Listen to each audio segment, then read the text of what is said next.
ધંધુકામાં ધર્મેશ ભરવાડની જે હત્યાનો કિસ્સો સામે આવ્યો, હવે આ આખી બાબતને લઈ અને સમગ્ર ગુજરાતમાં પડઘા પડી રહ્યા છે અને સુરેન્દ્રનગરમાં હવે ભારે વિરોધ કરી અને આખી બાબતને લઈ અને કલેક્ટર કચેરીએ આવેદનપત્ર પણ આપવામાં આવ્યું છે। શું માંગ કરવામાં આવી છે એની વિગતે ચર્ચા કરીશું। નમસ્કાર, હું છું ઉજ્જવલ અને આપ જોઈ રહ્યા છો નિર્ભય ન્યૂઝ।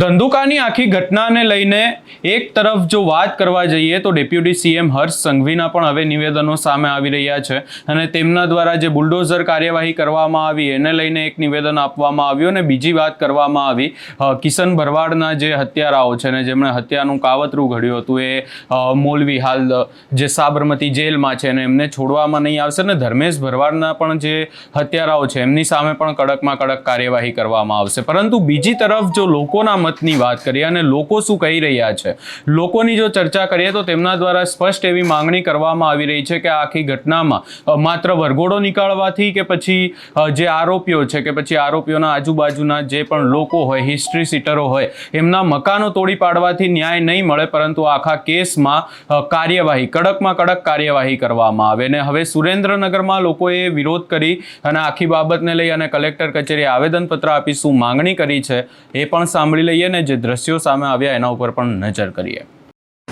ધંધુકા મધ્યે જે હિન્દુ યુવકની હત્યા કરવામાં આવી છે તે આ 5મી વખત હિન્દુ યુવકની હત્યા થઈ રહી છે। અગાઉ પણ કિશન ભરવાડની આંતરરાષ્ટ્રીય ષડયંત્ર નીચે હત્યા કરવામાં આવી હતી। ત્યાં ટેરરિસ્ટ જે તત્વો છે એ ચોક્કસપણે કામ કરી રહ્યા છે એવું અમારું માનવું છે। તો સમગ્ર ગુજરાતમાંથી હિન્દુ સમાજનો આક્રોશ છે કલેક્ટરશ્રીને અને એ દ્વારા રાષ્ટ્રપતિજીને અમે આવેદન આપી રહ્યા છીએ કે ભાઈ આ જે હિન્દુઓની હત્યા થઈ રહી છે અને આ ટેરરિસ્ટ પ્રવૃત્તિઓ જે દેશમાં ચાલી રહી છે, સ્લીપર સેલ જે ચાલી રહ્યા છે, તો એના ઉપર ચોક્કસ કડક હાથે કામગીરી થાય અને આની તાત્કાલિક ધરપકડ થાય અને એમની સત્વરે કાયદાકીય રીતે કામગીરી થઈ અને ફાંસીની સજા થાય એવી હિન્દુ સમાજની લાગણી છે। એટલે અમે આજે આવેદન આપી રહ્યા છીએ। જય શ્રી રામ। જય દ્વારકાધીશ। મારું નામ સતીશ ગમારા। આજે અમે સુરેન્દ્રનગરમાં કલેક્ટર કચેરીએ મોટી સંખ્યામાં માલધારી સમાજ એકઠા થઈને આવેદનપત્ર આપી રહ્યા છીએ। ધંધુકામાં જે ઘટના ઘટી, ઘટનાનો અમે વખાડી રહ્યા છીએ અને જે આરોપીઓની ધરપકડ થઈ છે તે આરોપીઓને તાત્કાલિક ફાંસીની સજા થાય તેમજ એમને કારાવાસની સજા થાય એવી અમે માંગ કરી રહ્યા છીએ।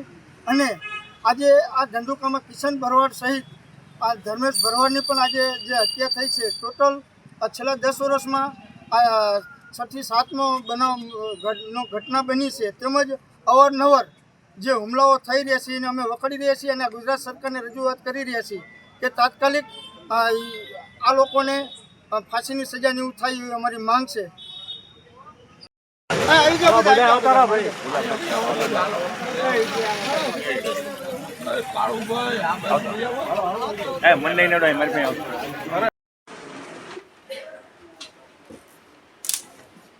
ઓકે સાહેબ, જય શ્રી રામ, જય શ્રી રામ। હિન્દુ એકતા જિંદાબાદ, હિન્દુ એકતા જિંદાબાદ, જય શ્રી રામ, જય શ્રી રામ।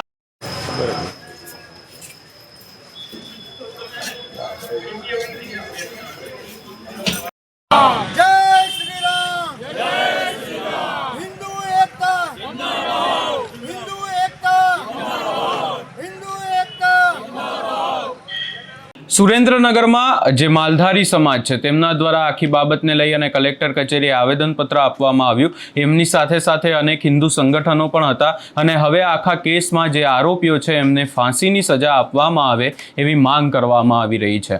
આના પહેલાંના પણ અનેક કિસ્સા ધંધુકાની ચર્ચા કરીએ તો ખાસ કરી અને 5 જેટલા ભરવાડ સમાજના યુવકની હત્યા કરવામાં આવી છે એવી વાત ત્યાંના સ્થાનિક લોકો દ્વારા કરવામાં આવી રહી છે અને આવા 5 કિસ્સાઓ પણ સામે આવ્યા છે, જેમાં સૌથી ચર્ચાસ્પદ જો કોઈ કિસ્સો રહ્યો હોય તો એ કિશન ભરવાડની જે હત્યા કરવામાં આવી હતી એ કિસ્સો હતો। હવે લોકો એવું કહી રહ્યા છે કે આ આખા જે કેસ હતો કિશન ભરવાડનો એમાં પણ હજી સુધી ન્યાય નથી મળ્યો ને ત્યાં બીજો કિસ્સો સામે આવી ગયો ધર્મેશ ભરવાડનો।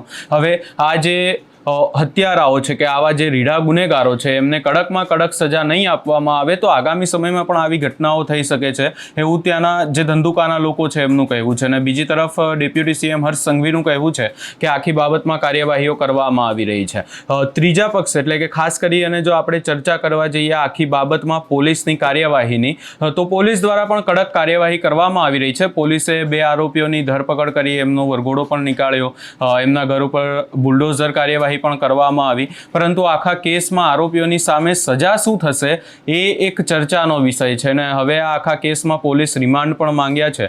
હવે જોવાનું રહેશે કે આગામી સમયમાં આખા કેસમાં શું થાય છે, શું તપાસ કરવામાં આવે છે પોલીસ દ્વારા અને ખાસ કરીને એસઆઈટીની રચના કરવામાં આવશે એવી પણ ચર્ચાઓ થઈ રહી છે. બીજી તરફ જે ઘટના થઈ હતી ને ત્યારબાદ જે તોડફોડ કરવામાં આવી હતી, આગ લગાવવામાં આવી હતી ધંધુકામાં, જે અનેક દ્રશ્યો પણ સામે આવ્યા હતા, એ બાબતને લઈને પણ હવે જે દુકાનદારો છે કે જેમની દુકાનો સળગાવવામાં આવી હતી એ લોકો પણ હવે ક્યાંક ને ક્યાંક ફરિયાદ કરી રહ્યા છે.